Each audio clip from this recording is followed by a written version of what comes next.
Oval অফিসের ঐতিহাসিক টেবিলে সই করার ঠিক আগ মুহূর্তে ডোনাল্ড ট্রাম্প হয়তো ভাবছেন, 4 মাসের এই যুদ্ধ সত্যি কি শেষ হলো, নাকি এখানে শুরু হলো নতুন এক ধ্বংসযজ্ঞের।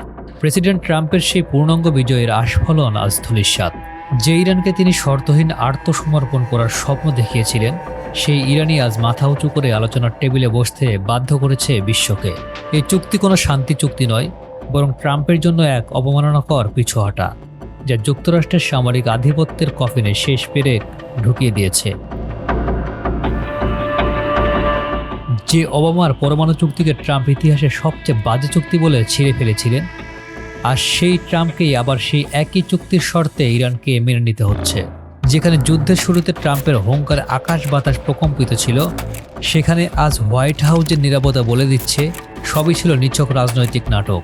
ইরান কেবল তাদের ভূখণ্ড রক্ষা করেনি, বরং হরমুজ প্রণালী বন্ধ করে দিয়ে বিশ্বকে অর্থনীতিকে এক ভয়াবহ ব্ল্যাকমেইলের মুখে দাঁড় করিয়ে দিয়েছিল, যা ট্রাম্পের কোনো অস্ত্রই রুখতে পারেনি।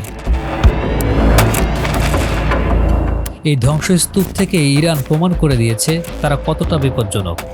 চরম সামরিক চাপ, পারমাণবিক স্থাপনায় হামলা, কারণ তারা জানে বিশ্বের কেউ হরমুজ প্রণালীর বন্ধের ঝুঁকি নিতে চায় না। এই একটি কৌশলই তাদের বাঁচিয়ে দিয়েছে।